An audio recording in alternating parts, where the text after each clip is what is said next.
Jeb Bush has entered the 2016 U.S. presidential race, hoping his image as a conservative rather than his family pedigree stands out in a Republican field that will include 10 other candidates. Bush formally launched his bid at Miami's Dade College on Monday, a diverse university in Florida chosen to transmit the message that he aims to run an inclusive campaign. The son and brother of two former presidents, Bush, 62, was expected to highlight his own successes as a two-term governor of Florida, where he claimed high job growth and other economic and social gains. Al Jazeera's Andy Gallacher, reporting from Bush's campaign launch, said Bush appeared to distance himself from the family legacy in launching the Jeb 2016 campaign. He has the name recognition, but that can also hinder him on this campaign. Remember, this is the candidate who was supposed to suck the oxygen out of the room, the man with the name recognition, the man with a huge war chest, our correspondent said. Many of the other candidates running for the nomination are younger, fresher, and more conservative than Jeb Bush is. When he was governor here, he was considered conservative.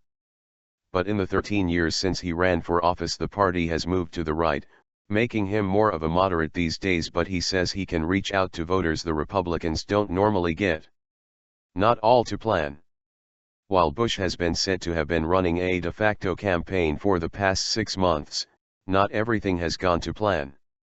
Just a couple of weeks ago, he tripped over a question about Iraq and what he would have done in the situation his brother George Bush was in, and also this last week, many of the key campaign members of his team were fired and replaced with other people, Al Jazeera's Gallacher said.